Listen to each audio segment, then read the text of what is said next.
Perlindungan anak di Indonesia kembali mendapat sorotan tajam setelah Angelin ditemukan tak bernyawa. Sebelum tewas, Angelin diduga mengalami kekerasan di rumahnya.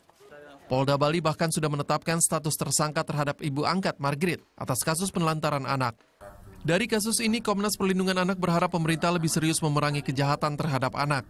Di tingkat masyarakat, setiap pihak harus bisa memutus mata rantai kejahatan pada anak. Jadi kasus Angelin ini saya kira harus digunakan sebagai momentum untuk para penegak hukum agar betul-betul itu tanggap istilah kalau bencana tanggap darurat pada saat masyarakat melaporkan ada anak hilang apapun penyebabnya. Kasus Angelin ini juga harus menjadi pelajaran bangsa ini untuk belajar dari kasus ini, bukan menempatkan atau katakanlah menggunakan kasus Angelin itu sebagai tontonan, tetapi sebagai gerakan yang masif, agresif, dan berkesinambungan. Sementara itu, Himpunan Advokat Muda Indonesia atau HAMI menuntut adanya revisi Undang-Undang Perlindungan Anak. Hal ini sebagai bentuk upaya penegakan hukum atas kasus kekerasan anak di Indonesia. HAMI menghendaki pelaku kekerasan untuk anak termasuk kategori kejahatan kemanusiaan yang bisa dihukum mati.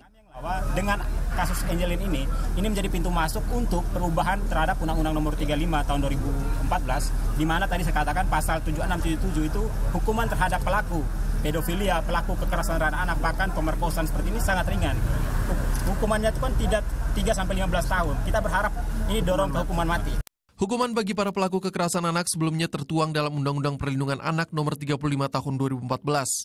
Ada 10 klausul yang menerangkan soal hukuman untuk para pelaku yang dipidana penjara antara 5 hingga 15 tahun dan denda antara 75 juta rupiah hingga 200 juta rupiah.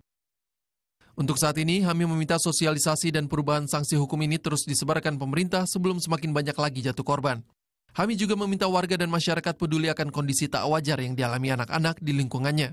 Sejumlah indikasi fisik bisa jadi acuan jika terjadi kekerasan pada anak. Tim Liputan melaporkan untuk NET.